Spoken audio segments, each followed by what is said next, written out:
The blizzard had been raging for 3 days straight when Nathan Pierce first heard the desperate tapping against his window.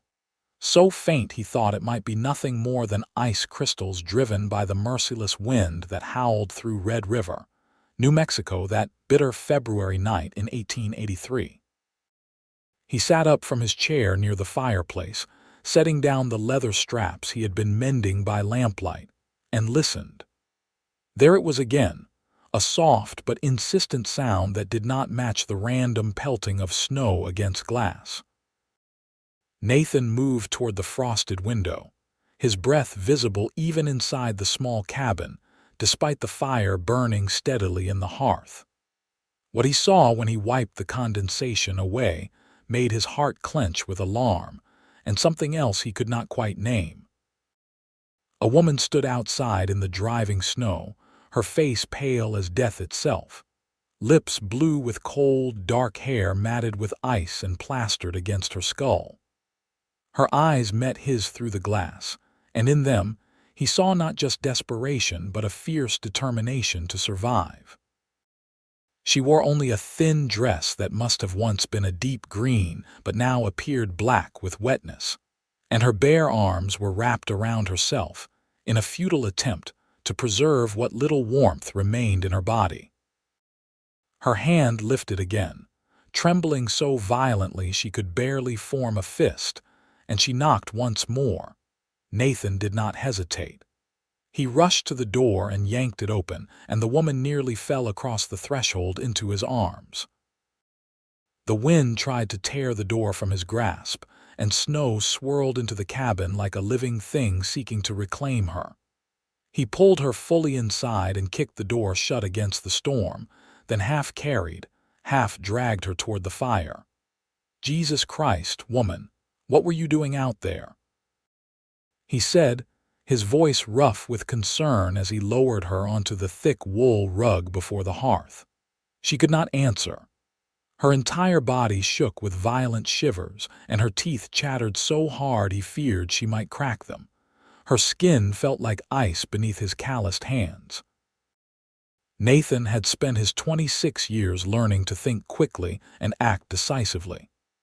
He had survived Comanche raids as a boy, learned to track and hunt from his father, and spent the last 5 years working cattle in some of the hardest country the territory had to offer. He knew exposure when he saw it, and this woman was dangerously close to freezing to death. He grabbed every blanket he owned from his bed and chest, wrapping them around her shaking form.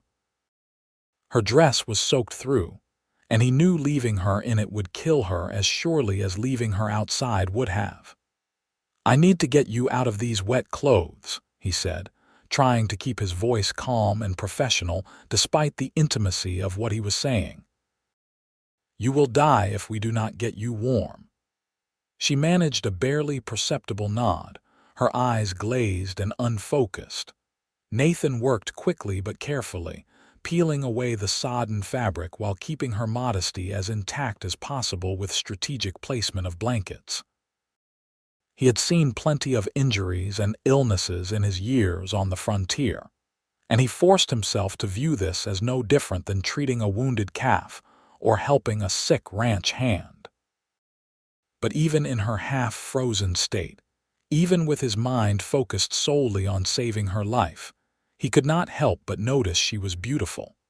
Once he had her wrapped in dry blankets and wool, he built up the fire until it roared in the hearth, then heated water in his kettle.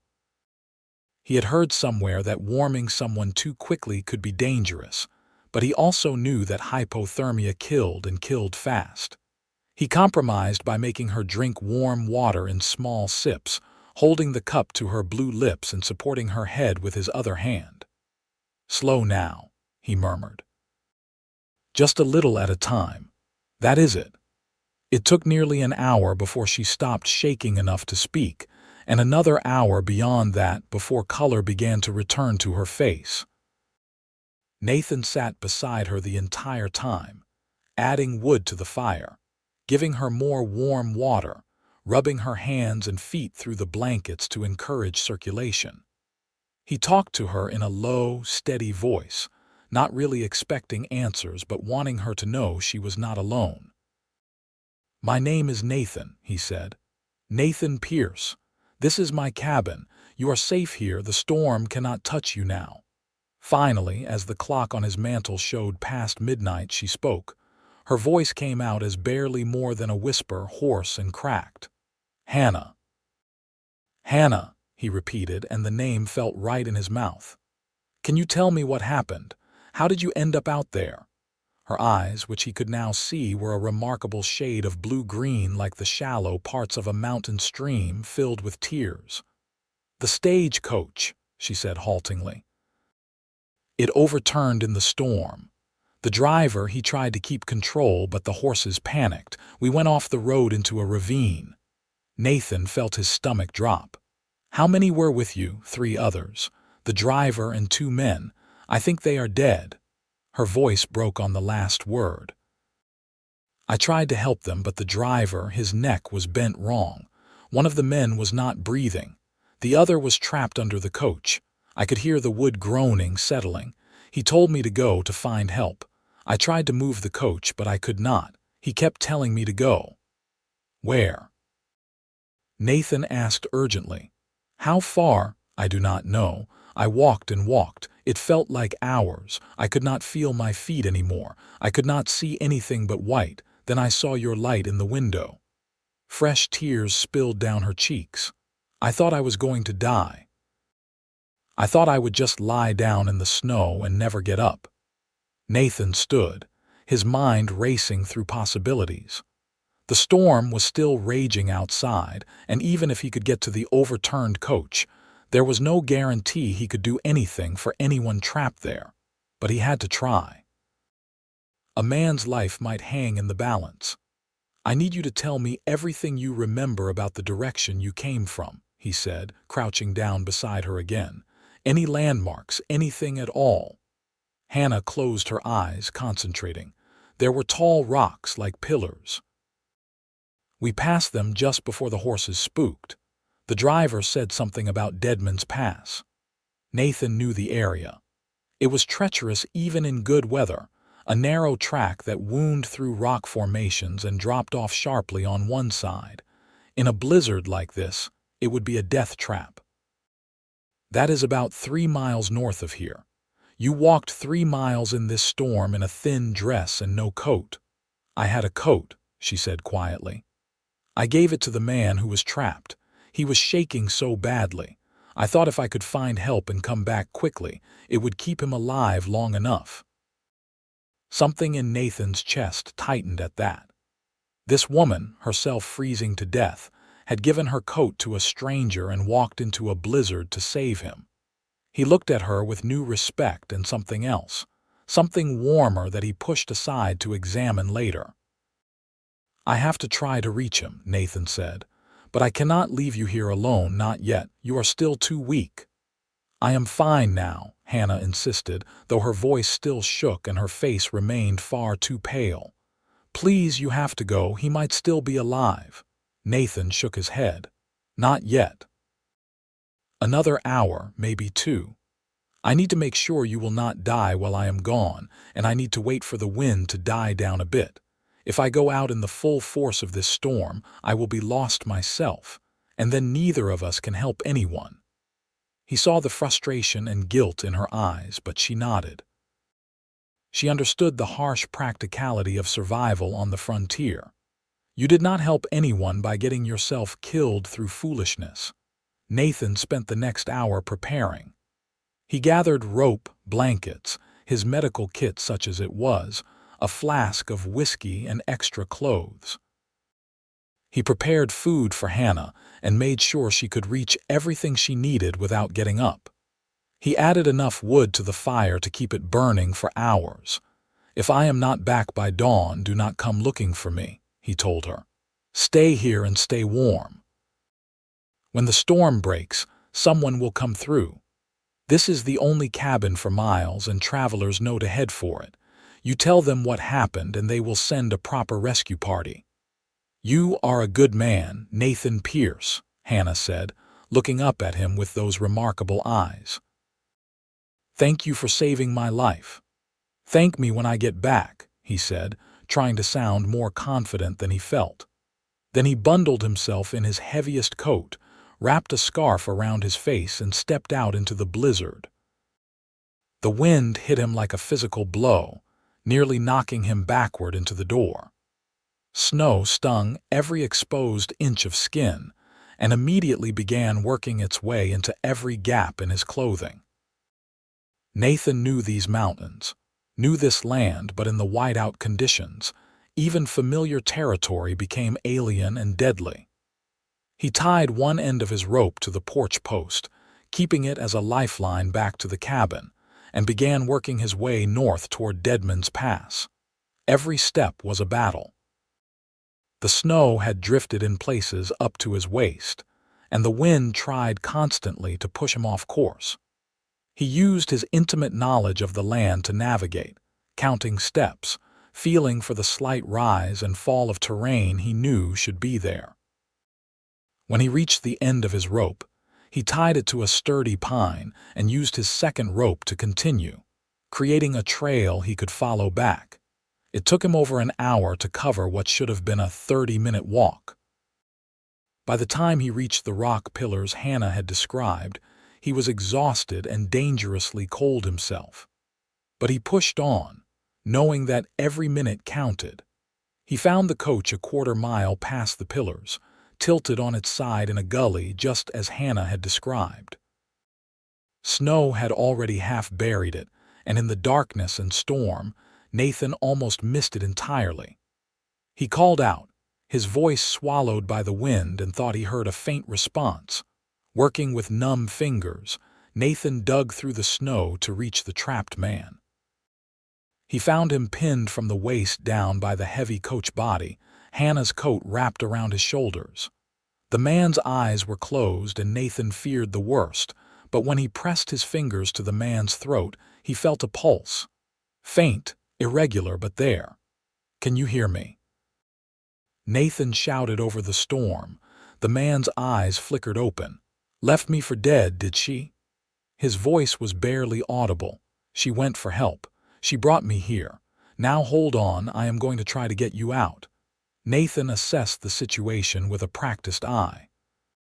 The coach was heavy, but the snow might work in his favor, providing something to leverage against. He cut several long branches from nearby pines and fashioned a crude lever system.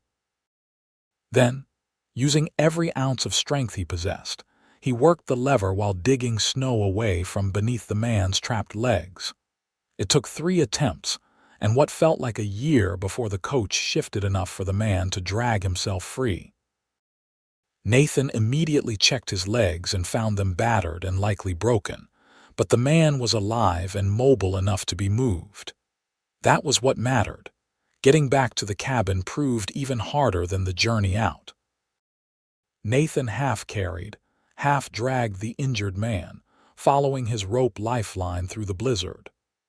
The man, who had introduced himself as Samuel through gritted teeth, drifted in and out of consciousness.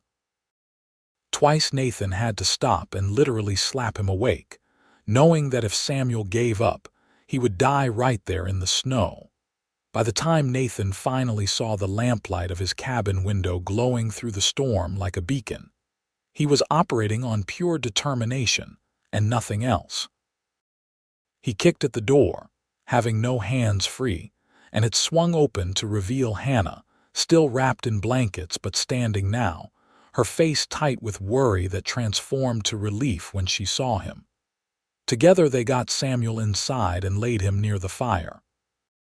Hannah, moving with surprising efficiency given her own ordeal, helped Nathan strip away Samuel's frozen clothing and check his injuries.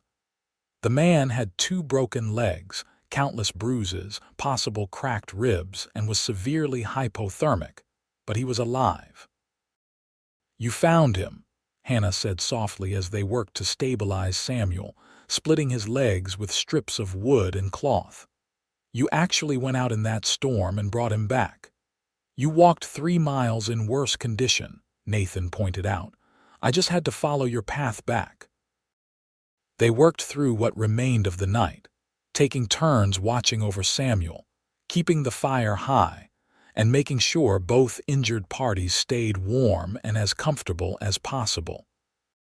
Somewhere in those quiet hours before dawn, as Nathan and Hannah sat side by side near the hearth while Samuel slept fitfully, Nathan became aware that something had shifted between them. It was not just gratitude or the natural camaraderie that came from surviving danger together. It was something deeper, something that made him hyper-aware of how close she sat, how her voice sounded in the darkness, how her hair had dried into waves that caught the firelight. He found himself telling her things he rarely shared, about his childhood in Texas, about losing his parents to fever, about coming to New Mexico territory to start fresh. Hannah, in turn, told him about her own journey. She had been traveling from St. Louis to Santa Fe, where a position as a schoolteacher awaited her. Her father had died 2 years prior, her mother the year before that, and she had no siblings, no close family left. The teaching position represented a new start, a chance to build a life on her own terms.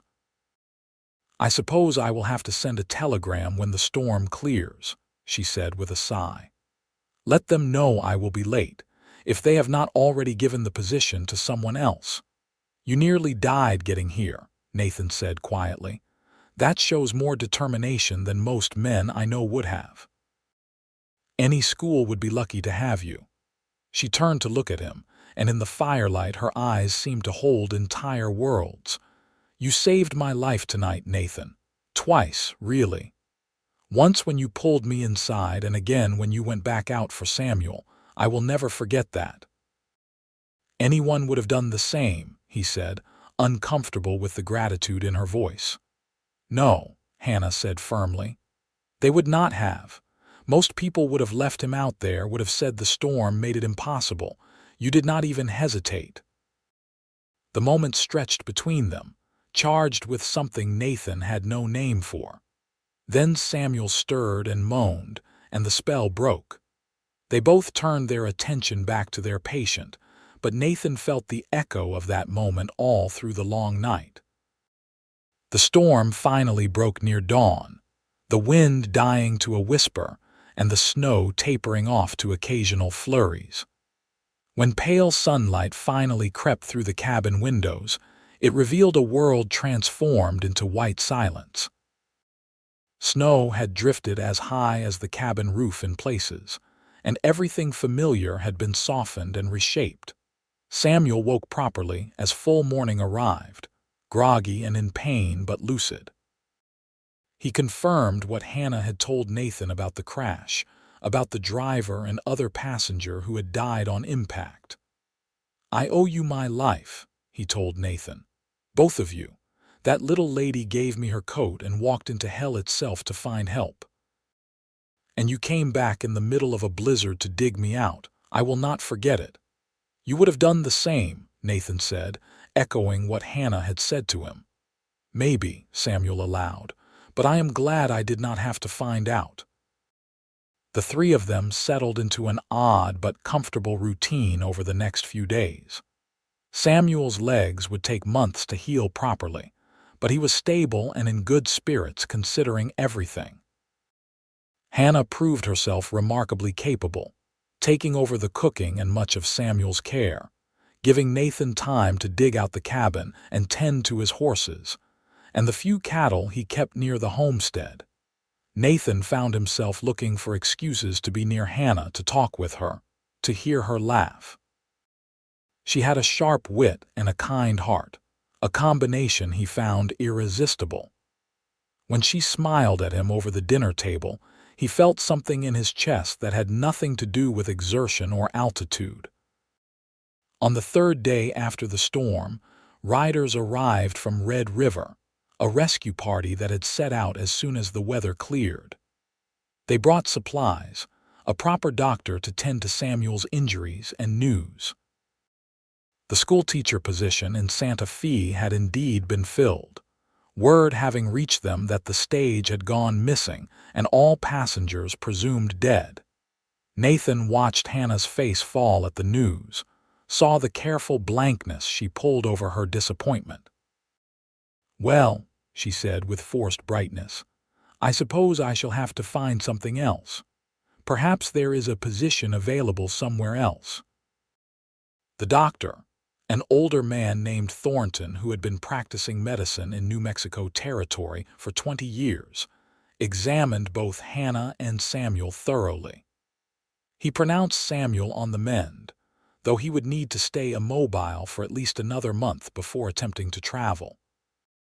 Hannah, he declared, had made a remarkable recovery, though he cautioned her against overexertion for the next week or so.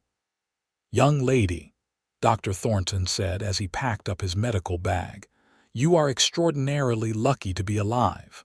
Another 10 minutes in that storm and you would have frozen solid. And Mr. Pierce here is a genuine hero, going back out in those conditions. You could not have found a better man to stumble upon."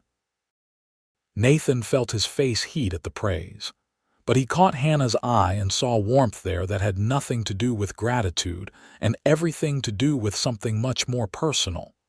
The rescue party stayed the night, crowding Nathan's small cabin to capacity. They would take Hannah and Samuel back to Red River in the morning, they said, where proper accommodations could be arranged until Samuel was well enough to travel on to wherever he was headed, and Hannah could decide her next steps. Nathan lay awake that night on the floor near the fire, his bed and spare bedding having been given to Hannah and Samuel and the doctor, and realized with startling clarity that he did not want Hannah to leave. The thought of her riding away tomorrow, of never seeing her again, filled him with a sense of loss that seemed entirely out of proportion to having known her for less than a week. But what could he offer her? He was a rancher, a cattleman with a modest homestead and limited prospects. She was an educated woman, a teacher, someone who deserved more than a hardscrabble life in a one-room cabin in the mountains of New Mexico. He had no right to ask her to stay, no matter how much he might want to.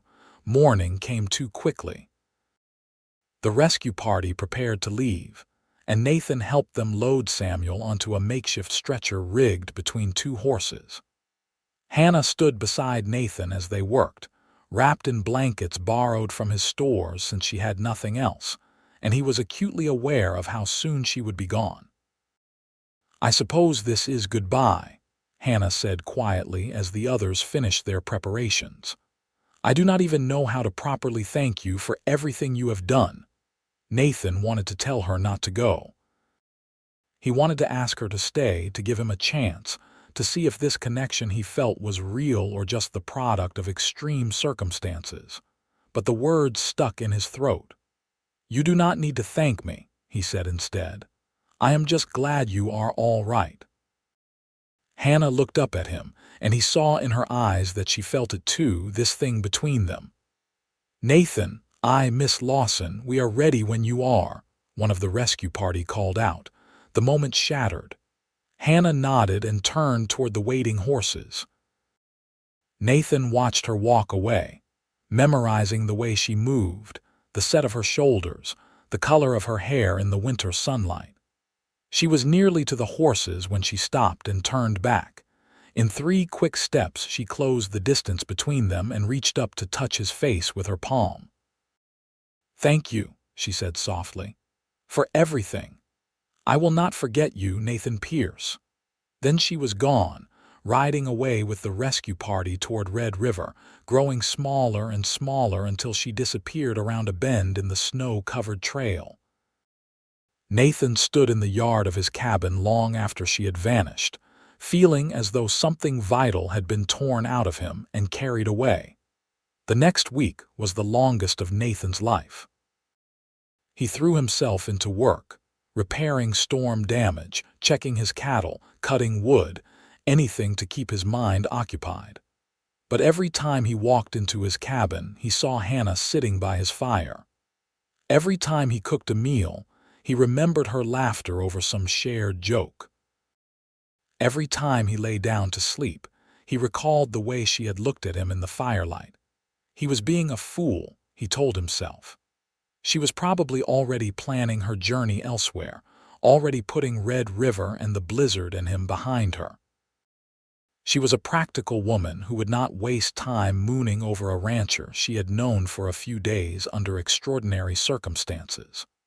But on the 8th day after she had left, Nathan woke before dawn and knew he could not let her go without at least telling her how he felt. He might be making a fool of himself. She might laugh at him or gently turn him down, but the regret of not trying would eat at him for the rest of his life. He saddled his best horse, dressed in his cleanest clothes, and rode into Red River just as the sun was clearing the eastern peaks. The town was small but growing, a collection of buildings clustered along the river that gave it its name, serving ranchers and miners and travelers passing through the territory.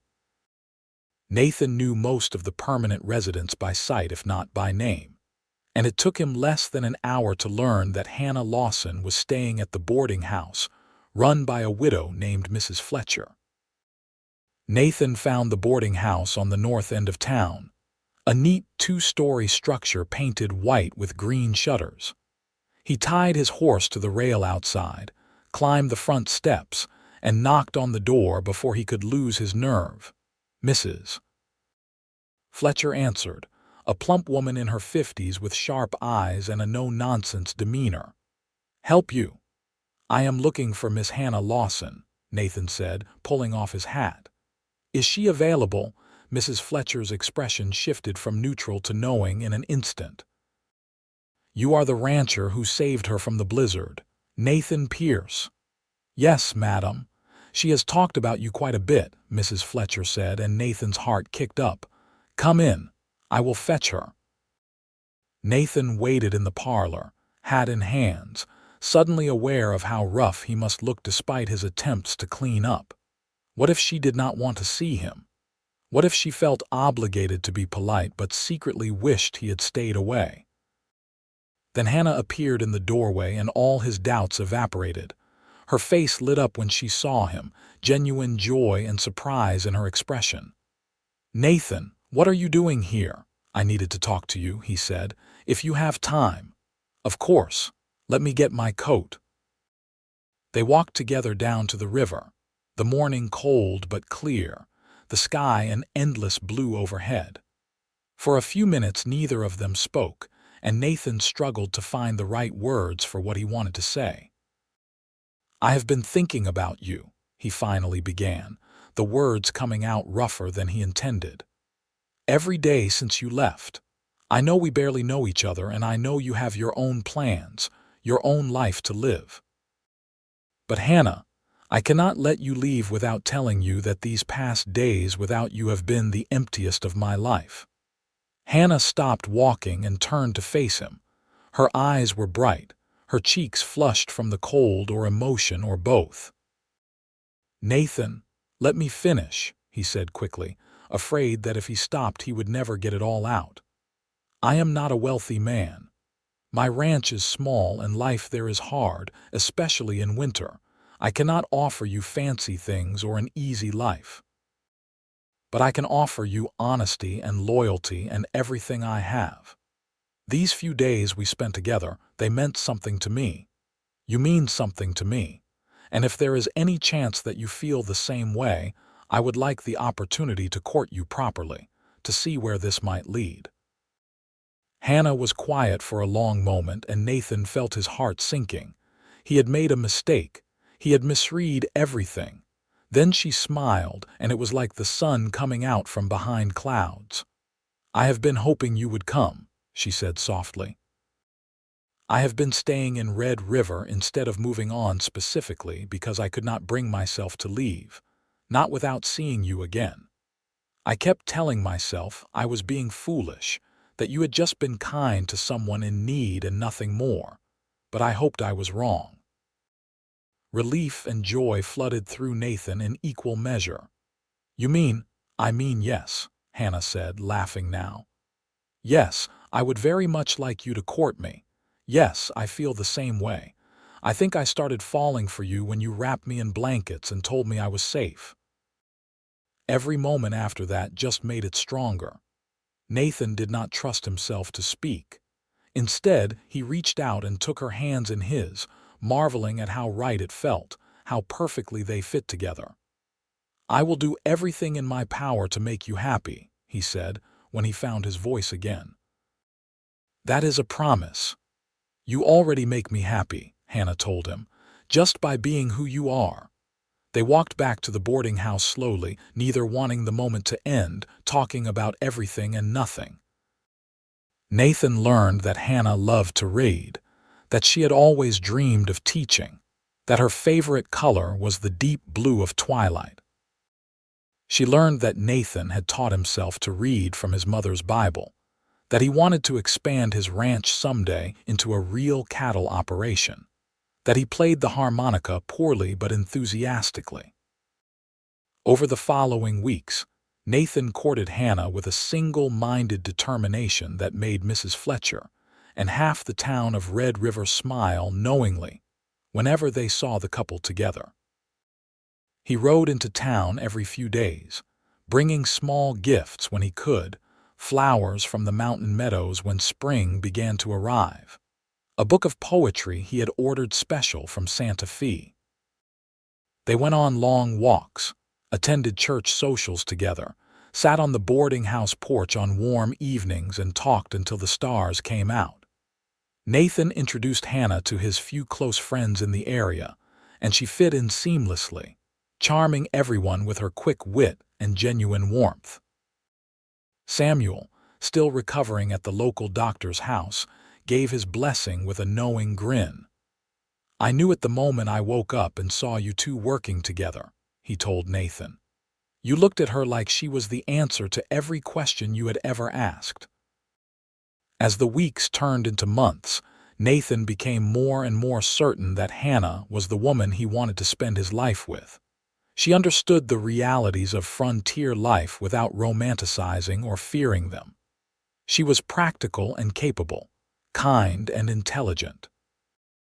And when she looked at him, he felt like the man he had always wanted to be. In early May, with wildflowers covering the mountain meadows and the aspens leafing out in brilliant green, Nathan asked Hannah to marry him. They were sitting beside the river, the same spot where he had first told her how he felt, and he had been carrying his grandmother's ring in his pocket for a week waiting for the right moment. Hannah, he said, taking her hand, these last few months have been the best of my life. You make me laugh, you make me think, you make me want to be a better man. I love you more than I knew it was possible to love someone. Will you marry me? Tears spilled down Hannah's cheeks, but she was smiling. Yes, she said. Yes, 1,000 times yes, I love you, Nathan. I think I have loved you since that first night when you could have turned me away but instead saved my life. I would choose you every time, Nathan said, slipping the ring onto her finger. In every storm, in every circumstance, I would choose you. They were married in June in the small church in Red River, with what felt like the entire town in attendance. Samuel, finally mobile again though he walked with a cane, stood up as Nathan's best man. Mrs. Fletcher cried through the entire ceremony. The celebration afterward lasted until dawn, with music and dancing and more food than Nathan had ever seen in one place. But the moment Nathan treasured most came later, when he brought Hannah home to the cabin that was now theirs, carried her over the threshold as tradition demanded, and set her down gently by the fireplace where he had first wrapped her in blankets and promised she was safe. "Welcome home, Mrs. Pierce," he said softly. "I have been home since the moment you opened that window," Hannah replied, reaching up to kiss him. "Everything since then has just been finding my way back to you." Their first year of marriage was not easy. Nathan had warned Hannah that ranch life was hard work, and she learned the truth of that quickly. There were cattle to tend, fences to mend, gardens to plant and harvest, water to haul, and 1,000 other tasks that filled every day from dawn to well past dark. but Hannah never complained. She learned to handle horses, to shoot a rifle for protection against predators, to treat minor injuries and illnesses. She transformed the cabin from a bachelor's sparse quarters into a real home, with curtains on the windows, rugs on the floors, and the smell of baking bread filling the air. Nathan expanded his herd slowly but steadily, buying a few head of cattle here and there as he could afford them. Hannah started teaching reading and arithmetic to a few of the ranch children in the area, holding informal lessons at their cabin twice a week. She did not get paid much, but she loved the work, and Nathan loved watching her eyes light up when one of her students mastered a new concept. They faced their share of troubles. A drought in August threatened the grazing, and Nathan had to drive part of the herd to higher pastures to keep them fed. A severe cold snap in November froze one of their wells solid, and they had to haul water from the river for weeks. There were injuries, illnesses, equipment that broke at the worst possible times, and all the other hardships that came with frontier life. But they faced everything together, and somehow that made even the hardest times bearable. When Nathan came in exhausted from a long day, Hannah would have food ready and words of encouragement. When Hannah struggled with the isolation, missing the bustle of St. Louis, Nathan would play his harmonica badly until she laughed. They learned each other's rhythms, each other's needs, each other's dreams. In March of their second year together, Hannah told Nathan she was pregnant. He whooped with joy and lifted her off her feet, spinning her around until she laughed and swatted at him to put her down. That night they sat together by the fire, Nathan's hand resting on her still flat stomach, and talked about the future with a new kind of hope. "Boy or girl, it does not matter to me," Nathan said. "As long as you both come through healthy, that is all I care about." "A boy, I think," Hannah said thoughtfully, "with your eyes and your stubborn determination." "Your intelligence and your kind heart," Nathan countered. Their son was born in early December during the first snowfall of the season. The midwife from Red River stayed with them for 3 days, and when she finally placed the squalling infant in Nathan's arms, he felt his heart expand in ways he had not known were possible. "He is perfect," Nathan whispered, staring down at the tiny red face, the waving fists, the miracle of new life. "He is ours," Hannah said from the bed, exhausted but radiant. "What should we name him?" They had discussed names for months but never quite settled on one. Now, looking at his son, Nathan knew exactly what felt right. "James," he said, "after your father." Hannah's eyes filled with tears. "James Pierce," she said softly. "It is perfect." James proved to be a healthy, happy baby with a powerful set of lungs and an apparently insatiable appetite. Nathan learned to change diapers, to walk the floor with a colicky infant at 2 in the morning, to function on far less sleep than he had ever thought possible. Hannah recovered slowly from the birth, and Nathan took over more of the household duties to give her time to heal and bond with their son. Samuel visited in the spring, traveling through on his way to California, walking now without his cane though he still had a pronounced limp. He brought gifts for the baby and stories of his travels, staying with them for a week before moving on. "You two have built something special here," Samuel told them before he left. "I know I already said it, but I will say it again. You saved my life that night, both of you, and I am glad I lived to see what you have built together. That little boy is lucky to have you as parents." The years rolled on, each one bringing its own challenges and joys. They had a daughter 2 years after James, a bright-eyed girl they named Lily, who had her mother's coloring and her father's stubborn streak. Then another son 3 years after that, Thomas, who was quieter than his siblings but possessed a gift for understanding animals that showed itself almost from birth. Nathan's ranch grew slowly but steadily. He became known throughout the territory for his fair dealing and quality cattle. Hannah's informal school evolved into something more official, with a proper schoolhouse built through community effort and Hannah as the teacher.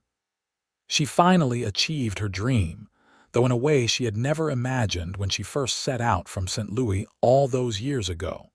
They faced sorrows too. Hannah lost a pregnancy between Lily and Thomas, and they grieved together, holding each other through the sadness. Nathan's closest friend from his early ranching days was killed in a riding accident, and Nathan spoke at the funeral, his voice rough with emotion. There were lean years when the cattle market crashed, and they had to make do with less than they were accustomed to. There were illnesses, injuries, and all the other hardships that came with life on the frontier. But through it all, they had each other. On difficult days, Nathan would find Hannah and hold her, and that would be enough. On nights when Nathan was troubled, Hannah would talk him through whatever was weighing on his mind. They never stopped courting each other, never stopped finding small ways to show their love. On their 10th anniversary, Nathan brought Hannah back to the river where he had proposed. The children were staying overnight with Mrs. Fletcher, giving them a rare evening alone. "You ever regret it?" Nathan asked as they sat watching the water flow past. "Giving up the life you might have had, the teaching position in Santa Fe, all of that?" Hannah looked at him with surprise and something like exasperation. "Nathan Pierce, in 10 years of marriage, have I ever given you reason to think I regret choosing you?" "No," he admitted. "But I wonder sometimes, you could have had an easier life." "Easier is not better," Hannah said firmly. "I have you, I have our children, I have work that matters to me and a home I love. What more could I possibly want? That night in the blizzard was not just you saving my life, Nathan. It was both of us finding exactly where we were meant to be." Nathan pulled her close, breathing in the scent of her hair, feeling the solid reality of her in his arms. "I love you," he said, "more now than the day I married you, which I would not have thought possible." "I love you too," Hannah replied. "Thank you for opening that window. Thank you for letting me in forever." As they grew older, their love only deepened. They added a second story to the cabin, transforming it into a proper ranch house. Their cattle operation became one of the most successful in the territory. Hannah's school gained a reputation for excellence, and former students would return years later to thank her for the education she had given them. James grew into a fine young man who worked the ranch alongside his father, learning everything Nathan had to teach him. Lily proved to be brilliant with numbers and eventually took over managing the ranch's finances and business dealings. Thomas, true to his childhood nature, became known as the best horse trainer in 3 counties. When Nathan and Hannah's children began marrying and having children of their own, the ranch house filled with grandchildren during holidays and celebrations. Nathan would sit on the porch with a grandchild on each knee, telling stories about the old days, about blizzards and rescue, and the night he met their grandmother. The stories became legend in the family. The children would beg to hear again about the woman freezing in the snow, about the brave cowboy who opened his window and let her in, about how true love conquered even the worst storm the New Mexico mountains could throw at them. On their 30th anniversary, Nathan and Hannah sat together on that same porch, watching the sunset paint the mountains in shades of gold and crimson. Their hair was gray now, their hands weathered by years of hard work, but when they looked at each other, they saw the same people who had fallen in love over blankets and firelight 3 decades before. "If you could go back," Nathan asked, "back to that night in the blizzard, knowing everything that was going to come after, would you change anything?" Hannah thought about it seriously, as she always did his questions. Then she shook her head. "Not a single thing. Every moment, good and bad, brought us here. I would not trade this life for anything." Not even for that teaching position in Santa Fe, Nathan teased. Hannah laughed, the same laugh that had charmed him from the beginning. Especially not for that. I got something so much better. I got you and this family and a life beyond anything I could have imagined. All because you heard someone tapping at your window and chose kindness over caution. Best decision I ever made, Nathan said, taking her hand. Best decision we both made, Hannah corrected. I chose to walk through that storm. You chose to open your home. We both chose to take a chance on love.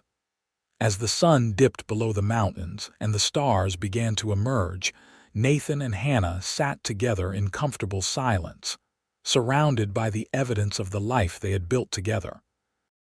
The ranch spread out before them, prosperous and well-maintained. In the house behind them, their children and grandchildren laughed and talked over dinner. Everything they had, everything they were, had grown from that single moment when a freezing woman appeared outside a cabin window and a lonely cowboy chose to let her in. The years continued to pass, each one precious. They celebrated their 40th anniversary surrounded by even more grandchildren, with great-grandchildren beginning to appear. Nathan's hair went white as snow, and his movements slowed, but his mind remained sharp, and his love for Hannah never wavered.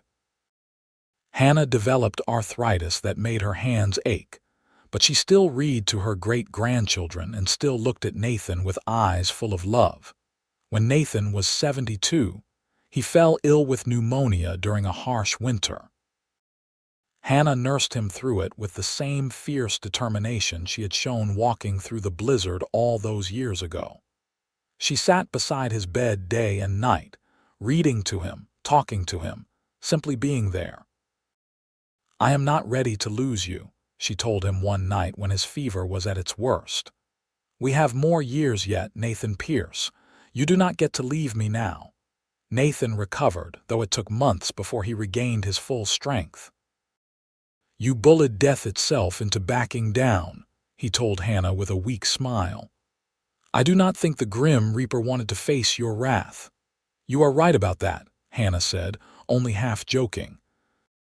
"I did not survive a blizzard and build this life with you, only to have it cut short before I am ready." But they both knew that time was not infinite. They began to prepare their children and grandchildren for the inevitable, making sure the ranch would continue, that Hannah's school would go on, that the legacy they had built together would endure. On a clear autumn day when Nathan was 78 and Hannah was 76, they took one last walk together down to the river. Their steps were slower now, and they leaned on each other for support, but they made the journey. "You remember the first time we came here?" Nathan asked as they sat on the bank, the same spot where he had proposed more than 50 years before. "When I told you I loved you for the first time, I remember every moment we have shared," Hannah said softly. "Every conversation, every laugh, every tear. It has been the greatest privilege of my life to love you, Nathan Pierce." "The privilege has been mine," Nathan replied, his voice thick with emotion. "You took a lonely cowboy and gave him a family, a home, a purpose. You gave me everything." They sat together as the sun set, holding hands, watching the river flow past just as it had flowed past on that long-ago spring day. The water was eternal, constant, always moving forward, and in that moment it seemed to Nathan like a perfect metaphor for their love. It had endured through every season, every hardship, every change, always moving forward, always constant. Nathan passed away peacefully in his sleep 2 winters later, with Hannah beside him and their children and grandchildren filling the house. He had lived a long life, a good life, and he died knowing he was deeply loved. Hannah grieved, as anyone would grieve the loss of a love that had defined more than half a century of her life. But she did not break. She continued teaching until her body would no longer allow it, continued to be a presence in her grandchildren's and great-grandchildren's lives, continued to share the story of the blizzard and the cowboy who had saved her. She lived another 7 years, and when she finally passed on a snowy December night, her family gathered around her the same way they had gathered around Nathan. Her last words were a smile and a whisper. "I hear him calling me. My cowboy is calling me home." They buried Hannah beside Nathan on a hill overlooking the ranch they had built together, with a view of the mountains where they had first met. The headstone was simple, bearing their names, the years of their lives, and a single line. She was freezing in the snow, and he let her in forever. The ranch continued, passed down through generations. The school Hannah had built continued to educate children. And the story of Nathan and Hannah Pierce became part of the fabric of Red River, New Mexico, told and retold around firesides and at family gatherings, a reminder that true love could bloom even in the harshest circumstances, that kindness could change lives, that sometimes the best things in life came from the courage to open a window in a storm and let someone in. Their great-great-grandchildren still lived on the land, still tended the cattle, still told the story. And on winter nights when snow fell on the mountains and the wind howled outside, they would gather around the fire in the house that Nathan built and Hannah made a home, and they would remember the couple who had proved that love, true love, could indeed last forever. The cabin where it all began, that single room where Nathan had first wrapped Hannah in blankets and promised she was safe, was preserved as part of the larger ranch house. It stood as a testament to humble beginnings, to the power of one person's choice to help another, to the moment when two lives collided in a blizzard and emerged forever intertwined. On the mantel above the fireplace in that room, now more than a century after that fateful night, a photograph stood. It showed an elderly couple, their faces lined with age but their eyes bright with joy, holding hands and smiling at the camera. Beneath it, written in faded ink, were words in Hannah's handwriting. "He opened the window, he let me in, he loved me forever, and I loved him the same." It was a simple story in many ways, a woman lost in a storm, a man who chose kindness. A love that grew from desperation and compassion into something that lasted a lifetime and beyond. But simple did not mean common or ordinary. What Nathan and Hannah had built together was extraordinary precisely because it was rooted in the simple choice to care, to help, to open one's heart and home to someone in need. Their descendants understood this. They had grown up hearing how their family began, how a single act of mercy on a winter night had led to everything they were, everything they had. It shaped how they treated strangers, how they viewed hardship, how they understood love. The legacy of Nathan and Hannah Pierce was not just land or money or success. It was the understanding that sometimes the most important thing you could do was open a window for someone who was freezing in the snow, and trust that whatever came after would be worth it. And in Red River, New Mexico, in the shadows of the mountains where snow still fell hard and deep each winter, that legacy lived on. Children still learned in the school Hannah had helped build. Cattle still grazed on land Nathan had worked. And on winter nights when the wind howled and the snow fell, families gathered together and told the story of the woman who knocked on a window and the cowboy who let her in forever. A reminder that love, real love, could weather any storm and last beyond any lifetime. The story of Nathan and Hannah Pierce had become more than family history. It had become legend, a tale of true love conquering adversity that inspired anyone who heard it. Young couples starting out in life would visit their grave, placing wildflowers there, and asking silently for even a fraction of the love those two had shared. The ranch itself became something of a landmark, a place where love's endurance was not just talked about, but could be seen in every fence post and foundation stone. As generations continued to pass, the world changed around the Pierce Ranch. Red River grew from a small frontier town into a more established community.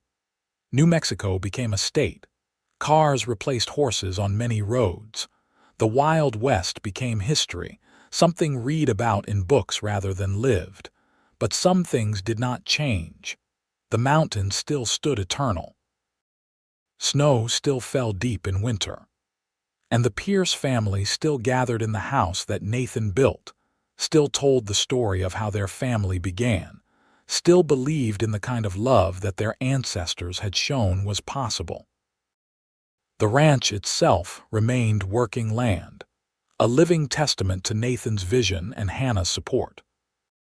Modern generations of Pierces applied new techniques and technology, but they never forgot the roots of everything they had, the foundation laid by a cowboy who had opened his window to a stranger and found his soulmate.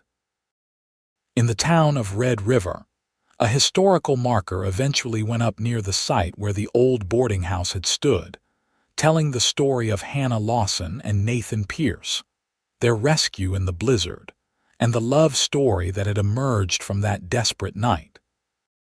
Tourists would stop to rate it, snap photos, and marvel at the romance of it all. But for the Pierce family, it was not just romance or history. It was real as the land they still worked and the house they still lived in. Every time snow fell heavy on the mountains, someone in the family would look out the window and remember. Every time they offered help to a stranger or kindness to someone in need, they were honoring Nathan's choice to open that window, to let Hannah in, to choose compassion over caution. The photograph on the mantel became one of many over the years, as generations of Pierces added their own pictures, their own stories, their own love and life to the ongoing saga of the family. But that original photograph of Nathan and Hannah in their later years remained the centerpiece, the heart of it all. And beneath it, Hannah's words remained as true as the day she had written them, a simple statement of profound truth that had shaped not just two lives but countless others across more than a century. He opened the window. He let me in. He loved me forever, and I loved him the same. It was a promise kept, a love honored, a story that would never truly end because it lived on in the hearts and lives of everyone who heard it. Nathan Pierce had opened a window on a snowy night in 1883 and let Hannah Lawson into his home. In doing so, he had let love into both their lives, a love so strong and true that it echoed across generations, a love that proved beyond any doubt that sometimes the greatest adventures, the deepest joys, and the most enduring legacies come from the simple choice to open your heart to someone who needs shelter from the storm. And so the story ended where it began, with snow falling on the mountains of New Mexico, with a family gathered warm and safe inside, with love proving itself stronger than any blizzard, any hardship, any test that time and life could throw at it. Nathan and Hannah Pierce had lived, loved, and left behind something that would never truly die. The proof that true love, the kind that lasts forever, begins with a single choice to let someone in and never let them go.